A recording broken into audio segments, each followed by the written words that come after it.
Okay, thank you very much for joining our special dialogue session hosted by Global Health Innovation Policy Program at GRIPS. My name is Hiromi Murakami of Global Health Innovation Policy Program, facilitating this dialogue series. We're very honored to welcome very distinguished guest today, Honorable Keizo Takemi. He is a member of the House of the Councillors of the Japanese Parliament, who has been truly a top leader in this global health arena and has comprehensive experience regarding this topic. And we're so pleased to hear his views about challenges we face with COVID-19 and Japan's contributions to global health. Omicron variant has still hitting hard in Japan, and we have been dealing with this COVID-19 for 2 years now.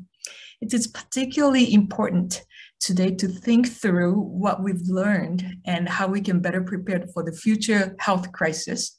And we're so fortunate to have Honorable Keizo Takemi, who is the chairperson of the Special Committee on Global Health Strategy of the LDP Policy Research Council, and his insights are very valuable. We sincerely appreciate Dr. Takemi is sharing his views today. For administrative announcement, we'll have Q&A session after his talk. So please submit your questions on the Q&A column on the bottom of your screen so that we can address anytime when it's appropriate. And we were recording this session, and this will be available later at the website.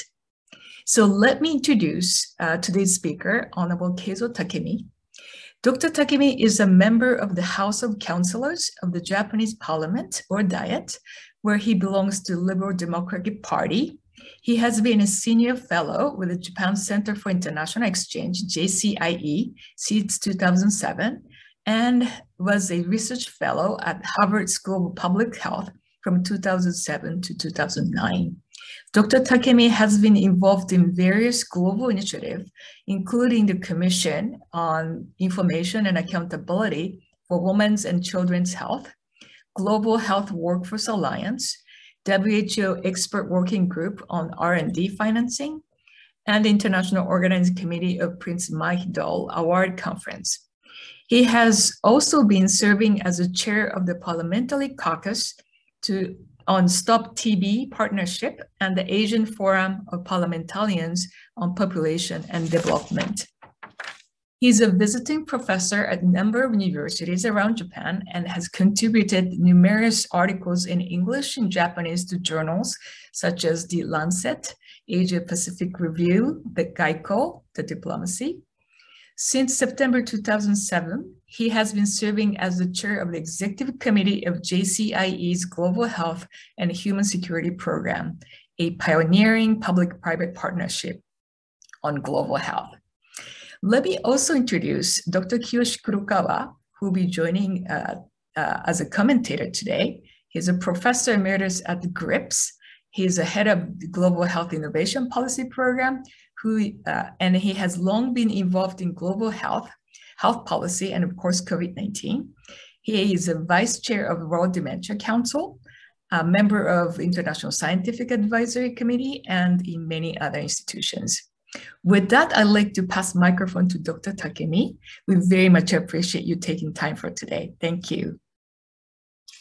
Thank you very much indeed, Dr. Murakami. I really appreciate your very kind introduction for myself. And I have committed on the Japan's committing on the global health for more than 20 years. What we should do after the pandemic is a decisively important subject. But today, I would like to explain the historical background of Japan's global health policy making. And firstly, I would like to mention the motivation for health diplomacy for Japan. I suggested the four aspect of the Japan's motivation, the reason why the Japan has becoming the major the player for the global health diplomacy. The first is the basic change of the characteristics of the health issues beyond the national boundaries at the beginning of the 21st century.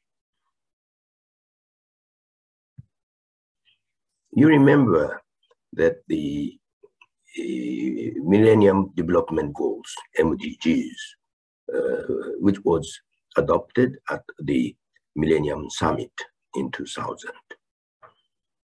At that time, we picked up the 8 items as a goal, and the 4 that reduced the child mortalities, and the improve the maternal health, and the combat the HIV/AIDS, malaria, and other diseases, actually the tuberculosis and others. And those, the 3 of 8 were the health subjects. And this means that all the people recognize health is not only an individual subject for their own country. The health become the subject beyond the national boundary. In the past, we had called the health issues under the name of international health. But as a result of this, the challenge of MDGs, the people recognize that the health is not the international health issues. The health become the global health issues. We Japanese also recognize those the change of trends of the health issues beyond the national boundaries at that time. That one of the motives of the Japanese policymaker to pay more attention on the health issues at that time. And then the second aspect is the search for the future-oriented pacifism. It was human security. After the World War II ended, many Japanese families lost their own family members and relatives. And through their own experiences, the many Japanese had the very strong spirit of the pacifism. However, the pacifism endorsed by their own war experiences has nearly gone at the end of 1990s. And the policymakers at that time tended to think how we can rebuild the new pacifism, which can be more future-oriented. The then Prime Minister Obuchi was one of them, and he adopted the human security as the key concept of our ODA policy making at that time. In this human security was originated by the UNDP Human Development Report in 1994. And the Japanese government collaborated with the Secretary General of the United Nations, Kofi Annan, established the Human Security Commission, co-chaired by the Madame Sadako Ogata and Professor Amartya Sen, the first Asian Nobel laureate of the economics. And then the Sadako Ogata and the Amartya Sen both did the wonderful job to produce the new concept of the human security. They micronized the security framework from the sovereign state to individual. And they just mentions the importance of the freedom from fear, freedom from want, and freedom from indignity. And in order to protect those things, the human security aims to increase alternatives for individuals to fulfill their potential collaboration aimed at achieving both protection and empowerment, focusing on the individual, and use the community as the unit of the policy making.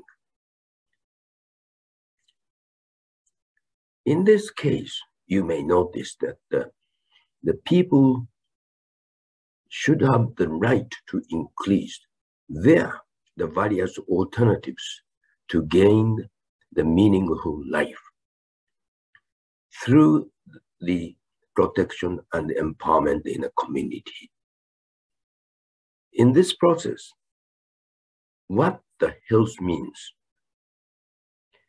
if someone lost the healthy condition, those guys lost simultaneously other alternatives to gain more meaningful life.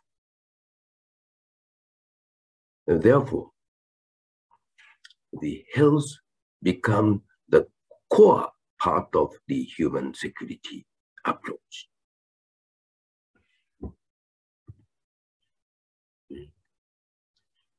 And therefore, when under the Prime Minister Obuchi's leadership, the human security became the key concept of the ODA policy making.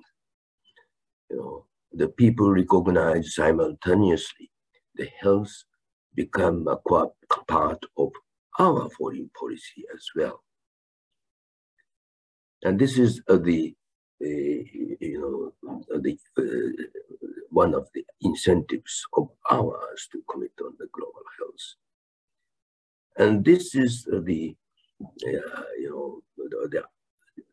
fortunately, in addition, the three aspects, we had the wonderful experiences and performance for health issues in comparison with the other countries. For example, the trends in life expectancy at birth. After the war ended, the Japan's rapidly and successfully increased our life expectancy. This red line shows that the Japanese, the growth of the life expectancy under the rapid economic growth age in 1960s and 1970s. Simultaneously, we could successfully increase our life expectancy. And then, even after the end of the rapid economic growth age, the Japan can continuously, successfully extended our life expectancy because of our health systems. Quite fortunately, by 1961, we could achieve the universal health insurance system. And already at that time, we have some certain quality of the health delivery system all over the place in Japan. Therefore, we can say that the Japan achieved the universal health coverage in 1961.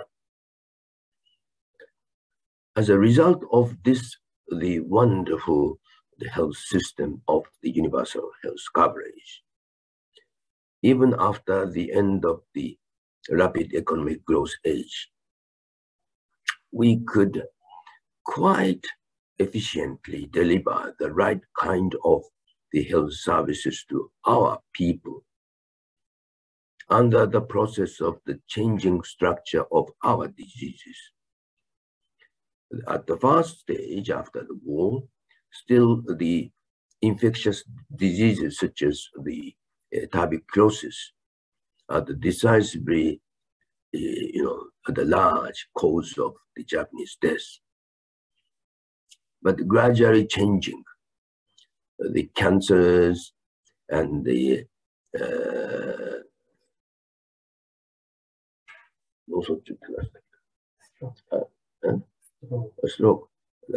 stroke and the cardiovascular diseases, and those diseases, became the major reason of death of Japan. But under the universal health coverage, we could deliver the right kind of health services to the people who has a large potentiality of death because of the structural change of diseases. Therefore, the advantages of our diseases can be the basis of our commitment on global health, specifically focus on the health systems approach. So this is the healthy life expectancy.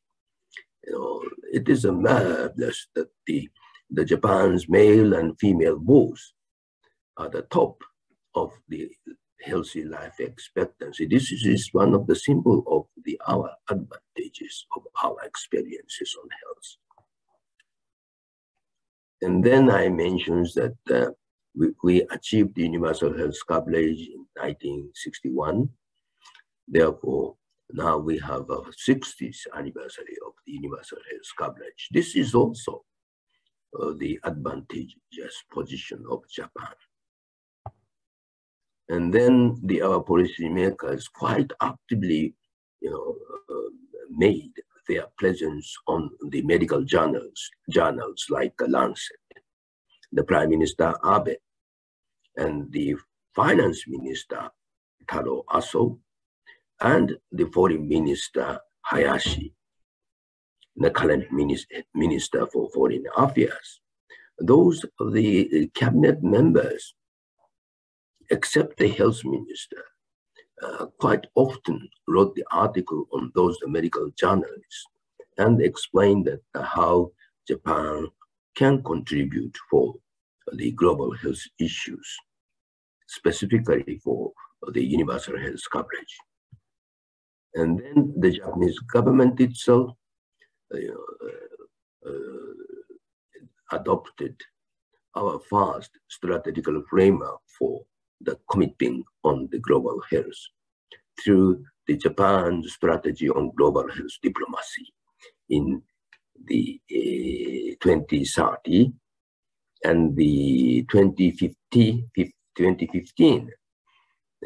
We have another the strategic framework of the global health policy, which was named Basic Design for Peace and Health.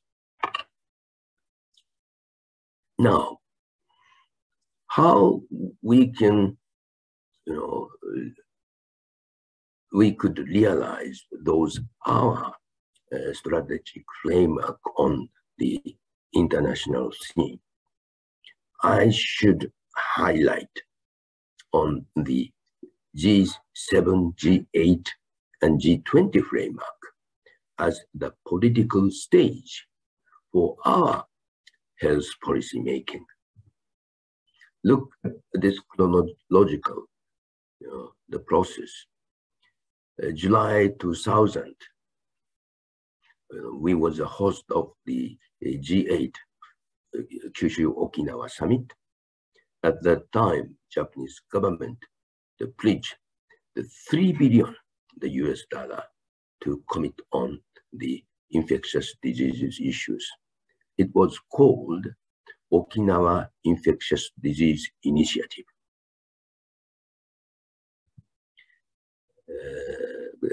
At that time, the Prime Minister was Mr. Mori, and as a result of the Japan's infectious disease initiatives, 2 years later, global community could establish quite successfully the global fund fight against the HIV/AIDS, tuberculosis, and malaria. And second time, in the 2008 G8 Hokkaido Toyako Summit, then Prime Minister Fukuda emphasized the importance of the health systems approach for global health. Before the G8, the Hokkaido Toyako Summit, most of the global players individually comment on the diseases, which was the vertical approach. Those are the approaches focus on the polio eradication, stop TB, and stop malaria. But the Japan, quite successfully mainstream the health systems approach for the global health policy making as the host of the G8 at the time. And then we recognized that the universal health coverage should be the goal of the health systems approach. Therefore, we started to ready to put the universal health coverage into the targets of the Sustainable Development Goals. Therefore, in 2013, the Japanese government, in collaboration with the World Bank and the WHO and the UNDP, we organized the specified the seminar in Japan Society in New York just before the UN Assembly, and demonstrated the importance of the universal health coverage. And should we input the idea into the SDGs?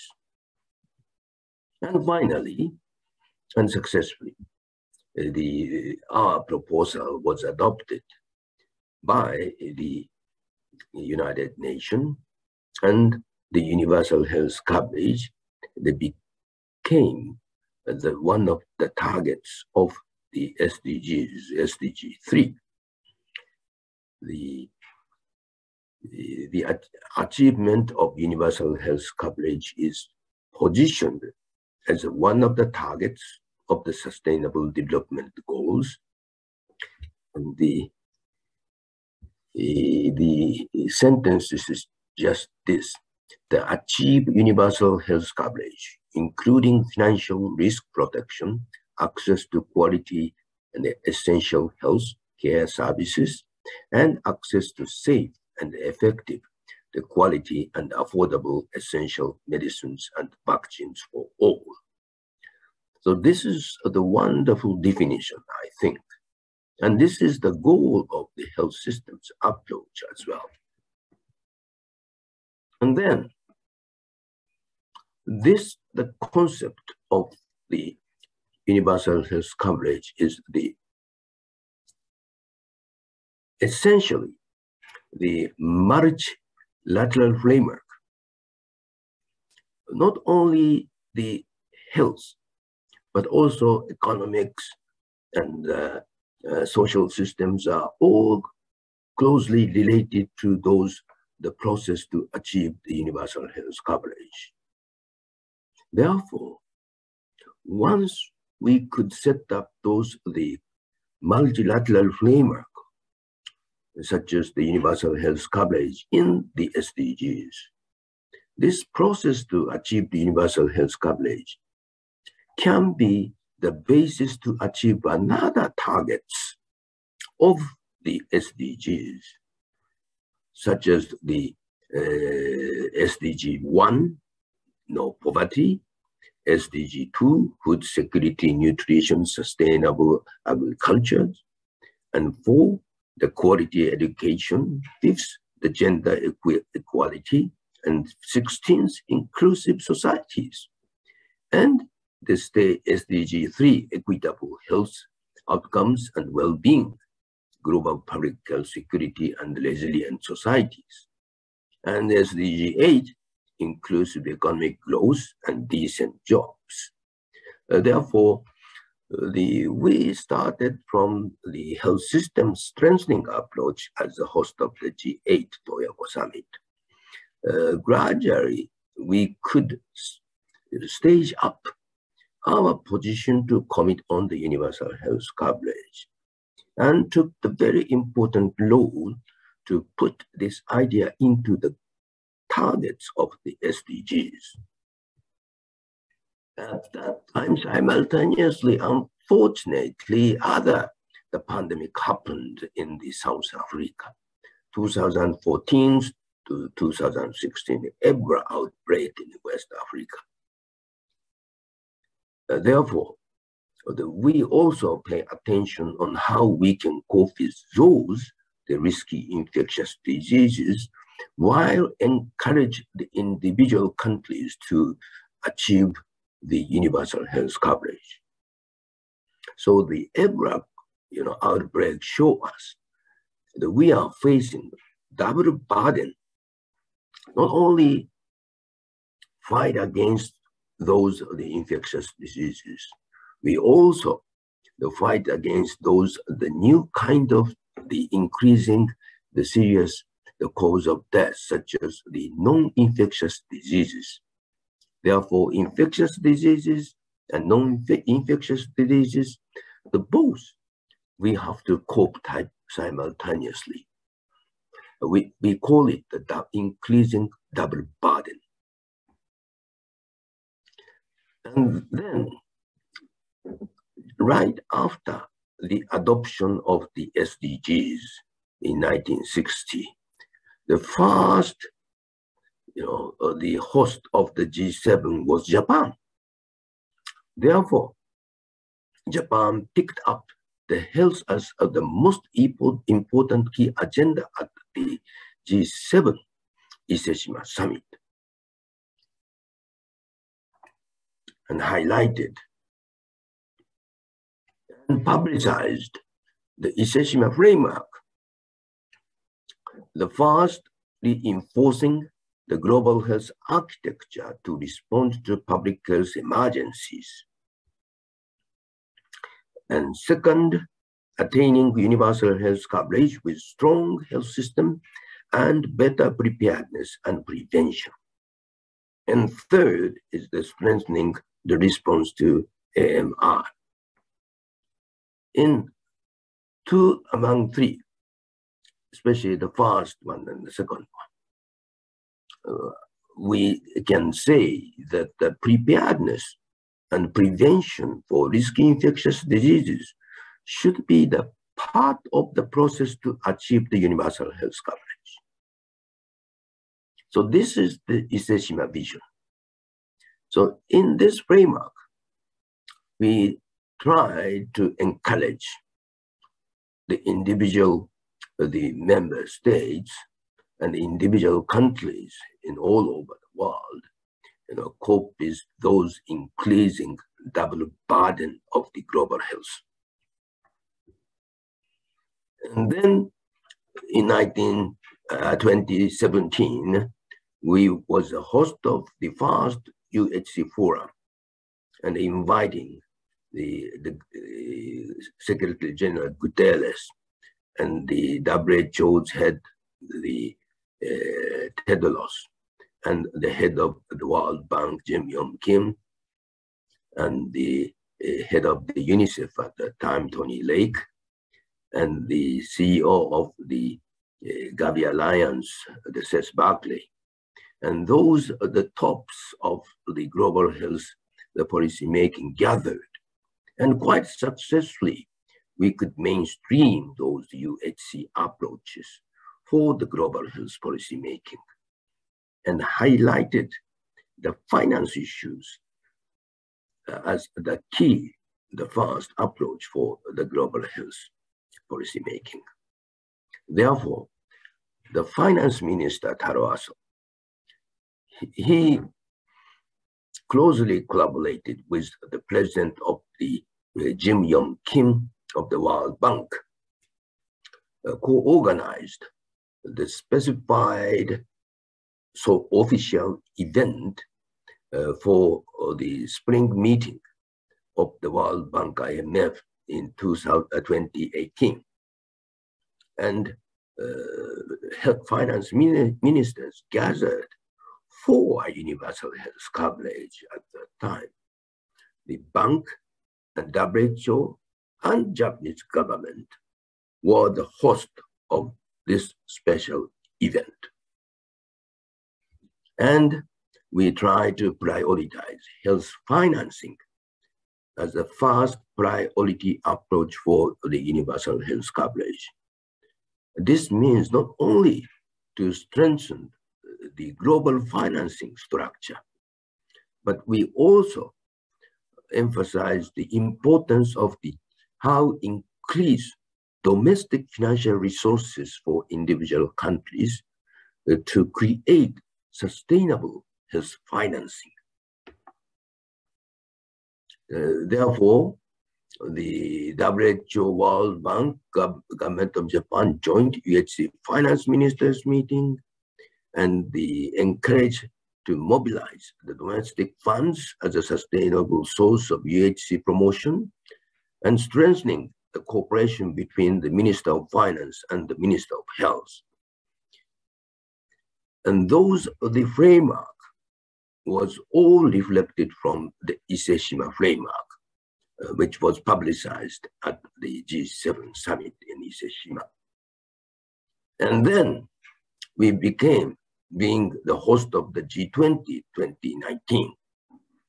The Prime Minister Abe, and he quite took a very strong leadership to publicize the G20's the commitment on the health, specifically the universal health coverage.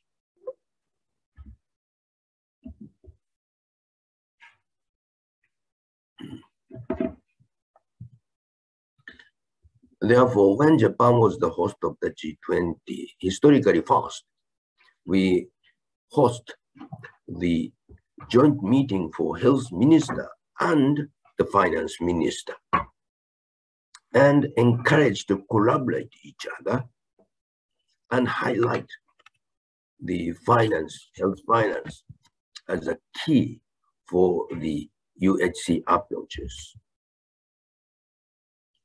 And then the UN high-level meeting for universal health coverage took place in 2019. And then the health minister and myself as a member of the Japan's House of Councillors and the Prime Minister Shinzo Abe, we all together, joined the high-level meeting for the UN Assembly and publicized the importance of the universal health coverage and how to strengthen the process to achieve the universal health coverage. This is my pictures, and Prime Minister concluded the wonderful, proposals at that time. And the political declaration. This political declaration become a very important common documents all over the world because the China and Russia and the geopolitical conflict had not happened at that time. Therefore, we could build up the political declaration on the consensus basis.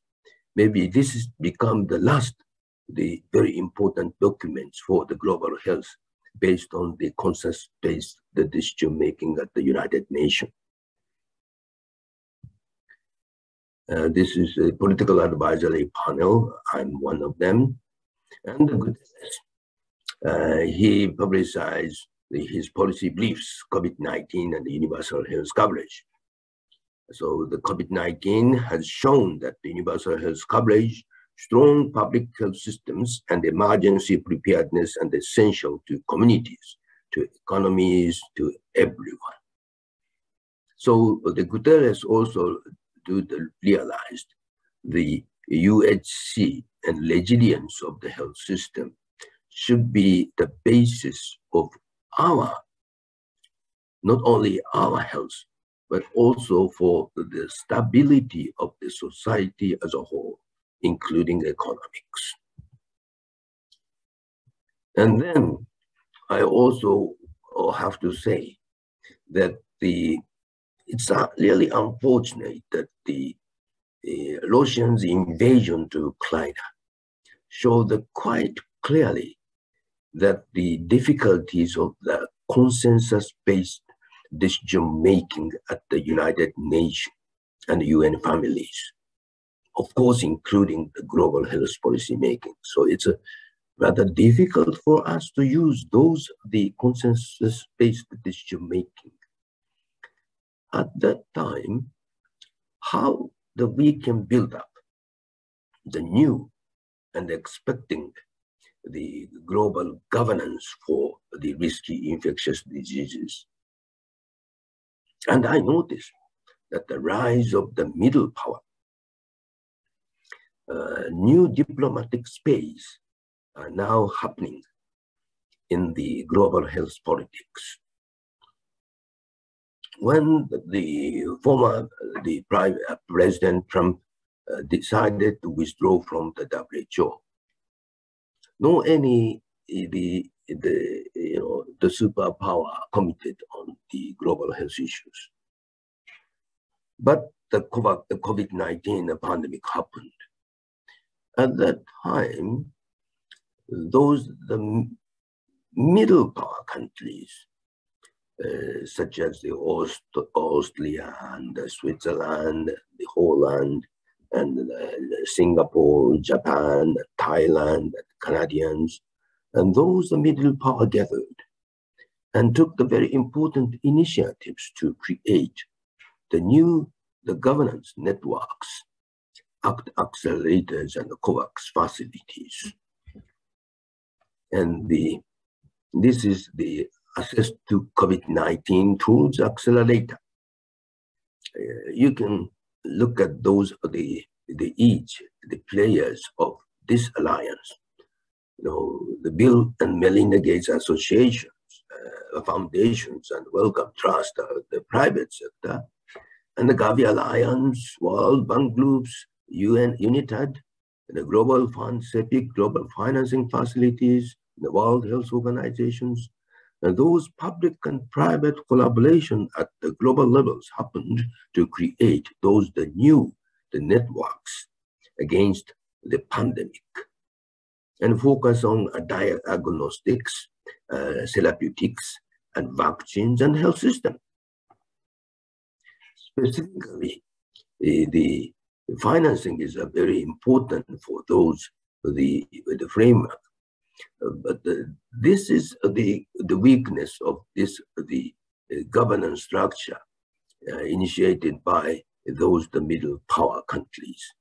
There's still the fundraising capacity of the accelerators and the COVAX facilities not enough. And however, the COVAX facilities did a wonderful job in the recent 2 years and committed on how to deliver the vaccines not only for the high-income countries, but for the middle and low-income countries. But the capacity is still very limited. And at that time, I noticed that the other middle powers, or the new approach for the global health. Germany collaborated with the WHO, established the hub for a pandemic and epidemic intelligence in Berlin. and try to strengthen the network of the surveillance for the risky infectious diseases. This is the middle power approaches for the global health. Very concrete, but limited, but this is one of the whole framework of the global health approach for the risky infectious diseases. France established the WHO Academy for Human Resource Development on Health, and then the Lyon, France, and then the France established its own approach for global health based on this, the WHO Academy in Lyon, France. Therefore, those are the middle power countries individually. They build up their own bases, such as the Berlins and the Lyon, and created new approach for their own contribution on the global health issues. And how we can combine the middle power approaches for the global health under the one umbrella. This become new emerging issues we have to tackle. And also, I want to say that the very unique new the process of the harmonization happened, such as the ICUMRA. ICUMRA is the International Coalition of Medicine and Regulatory Authorities. In less than 20 years, many authority of the regulatories committed on the harmonization under the umbrella of the WHO. Have never happened to rapid growth to achieve the harmonization, unfortunately. But under the pandemic, it's inevitably individual, the member states and authorities have to collaborate each other to produce the vaccines and medicines for the COVID-19. And inevitably, they compromise and create the consensus and created the regulation of the vaccines and the medicines for the COVID-19. And this kind of the harmonization process is one of the positive reason of the new approach for the global health. And then we are now facing so many the subject for the post-COVID-19. One of the big issues is that how to strengthen our global governance for against the infectious diseases. The European Union and the countries in Europe strongly argue that we should have the new pandemic treaty. But on the other hand, the United States opposed to conclude such sort of the treaty at this moment. And they emphasized the importance to strengthen the existing international health regulation. Therefore, finally they compromised and decided jointly to establish a new intergovernmental negotiation body for it. Now it's going on. We have many of the conferences this year and the next year for global health. But what Japan should do is that once again, based on our the capacities, how we can contribute for architecture for global health governance and how we can utilize our position as a champion of the universal health coverage to commit on the process to build up the global governance structure. Therefore, the Japanese government have started to negotiate or counsel with the Tedros of WHO to invite UHC Center to Japan to be a headquarter for Japan's middle power contribution for the global health, just like Berlin and the Lyon in France. So now when we think about the post the COVID-19 issues, I hope that this historical background can be the basis of our talk, how to do it. I really hope that my contribution can be beneficial for the coming discussion. Thank you very much. Thank you very much, Honorable Takemi Sensei. It was a very comprehensive view, and we learned so much from the history of how you have led the initiative on global health. And let me ask one question first. Because you have stressed universal health coverage, and it has been Japan's priority to push this concept. And but what we have seen with this COVID-19 crisis, that we still have such a huge gap between those developed countries and those not developed in developing countries, which, especially looking at the delivery with vaccines, and as developing country, we have many vaccines vaccinated population, but if you look at Africa, there are still low numbers.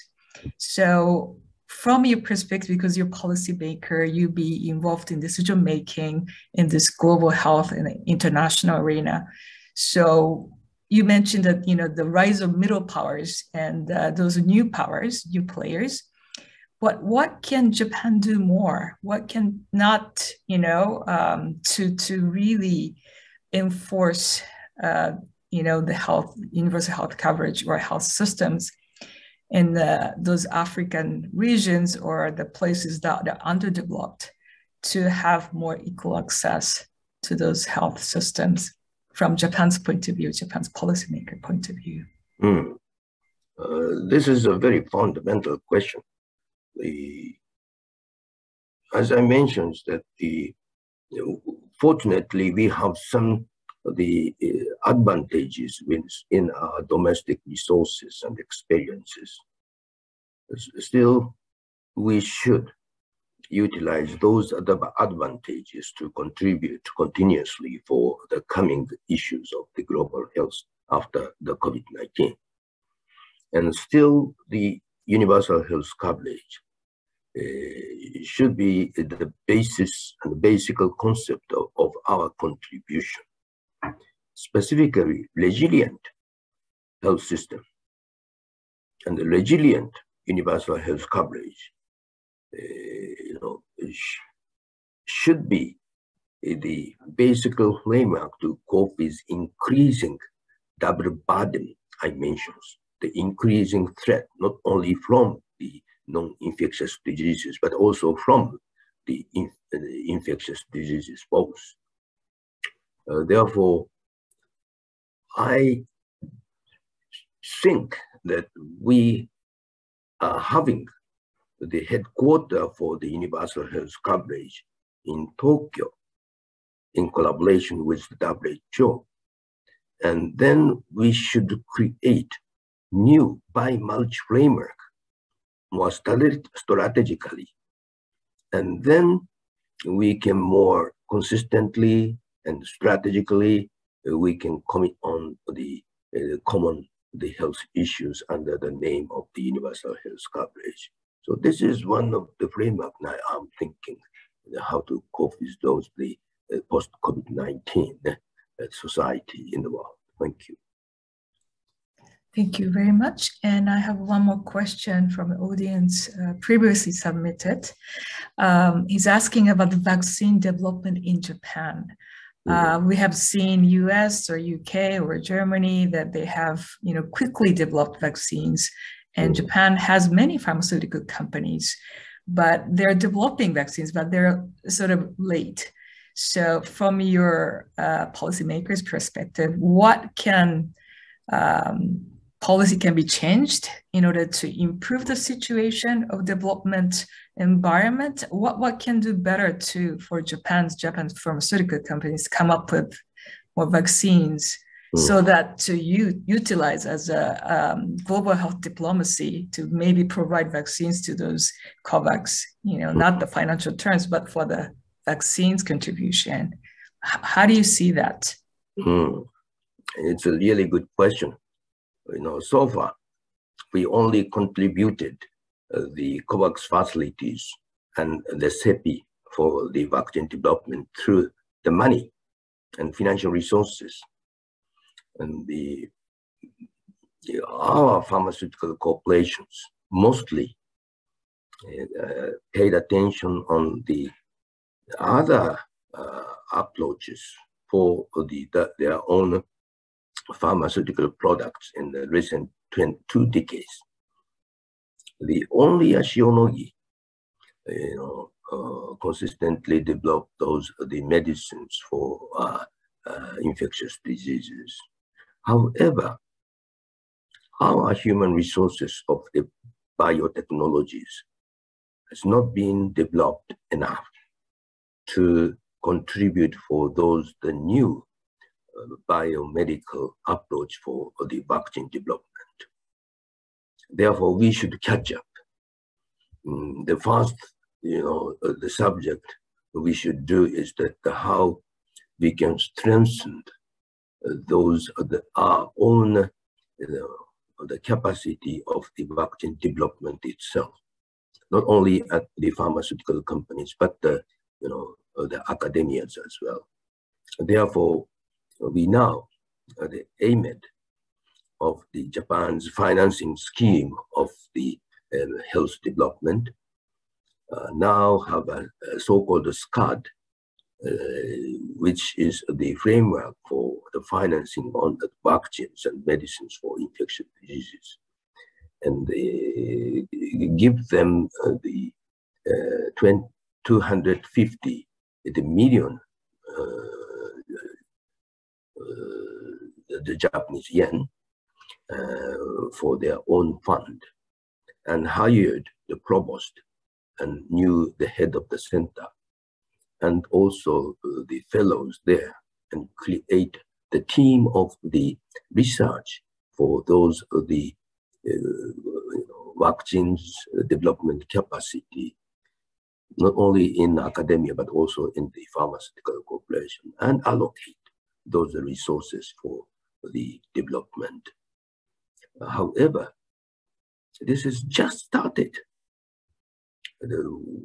We should have more financial resources, and we should have more wider range of the perspective to develop the basic the factors of our own in this context. Therefore, we should do so many things. Fill up the gap created in the last 2 decades is really large. So once again, we have to catch up the global trend of the vaccine development, so-called the warp speed of the 100 days. Thank you. Thank you very much. And we have one question came from the audience. Let me read it from Matt of HGPI. He said, do you think that the current crisis in Ukraine might sideline talk about health at events like G7? Many countries are also now having discussions around exhaustion with COVID measures. It makes me worry that momentum for health discussion internationally might slow down. How might that momentum be reinvigorated? It's a good question. But, you know, President Putin of Russia opened the door for the new age of the global politics. It was really unfortunate. However, under such a changing structure of the global politics, how the middle power countries consistently collaborate each other and commit on those that complete the project and programs for the global health, such as the hub of the Berlin's infectious diseases intelligence and WHO Academy. And I think that the unfortunate trend of the increasing the geopolitical conflicts, we have to intentionally increase and widen our voices to commit on those the health issues as a common beyond the national boundaries, and create the more aspect of the collaboration among the sovereign states, and not excluded the China and Russia in this context. Therefore, we should not follow the geopolitical conflicts in the global health politics. And we should independently commit on the global health and try to create the aspect of the collaboration rather than the conflicts. We should consistently do it. Thank you. And Dr. Kurokawa? Yes. Do you hear me? Yes. Yes. Thank you. Thank you, Honorable Takemi Sensei. I think we are fortunate to have such a person in the elected officials in the Japanese government. And I think this again remind us the importance of elected official is one of the key to make the country much better, particularly in this globalized world, because it used to be all the politicians are more interested in national or domestic politics. But I think the globalization, not only sort of politics, but global health and education, all the sectors, we really require certain elected officials who are more concerned about the global agenda, and within that global agenda, what kind of contribution Japan can do. So we are very fortunate to have such a person, one of our allies, and he is very well recognized in global health agenda issue throughout the world. So we are very proud of you, and just like give him more support. And we need more sort of elected officials in the different domains who embrace the importance of the globalization and global world, how Japan could contribute and become one of the major important partners in this global world in every domain of this human activities. We are really grateful for Takemi's leadership in this very important issue for survival. And particularly now we live much longer, and Japan was noted with longevity. And I think that many aged persons in Japan, in fact, now 30% of Japanese are 65 or older. So one of the oldest sort of nation in the world, we have to show what we do, because many countries would follow us too. So I think we are very fortunate, and we are very grateful for Takemi Sensei to speak to us this on Zoom session. All right. Thank you. So as Dr. Kurokawa said, we were very grateful for Dr. Takemi's presence, and we were so worried because everything is led by Dr. Takemi, and we don't see any other names in the LDP or a political world to lead this agenda in the world. So I'm really hoping that Dr. Takemi will also nurture younger politicians to be engaged in this policy arena, and hopefully that Japan can continue its presence in this global health policy making. Thank you. Okay, great. Okay, so is there any last word from Dr. Takemi? Oh, yes, thank you very much. That I'm not such a person you can be proud of. But there are so many, the potential, the wonderful, the younger politicians, both the male and female. Therefore, still we are the wonderful, potential countries who can commit on the global health issues consistently. The role of myself and Dr. Kurokawa is how we can, encourage those the policymakers and member of the House of Representatives, to motivate them to open up their eyes to commit on those the health issues as a common. But gradually, our consistent effort having some impact on the younger politicians, but take a bit of time.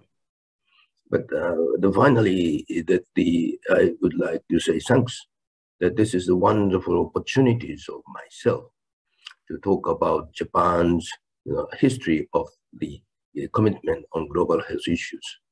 When we are talking about what we should do after the pandemic, please take into account what we have been doing, as one of the players for the global health in the past. And also,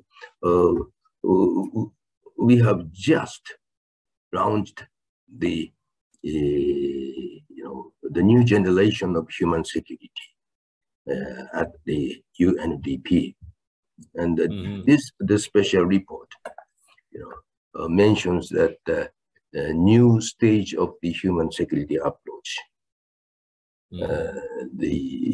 As I mentioned earlier, the first trials of the shaping up the human security concept was the individuals and micronized the concept itself. But the 20 years passed since then, and climate change became much more serious.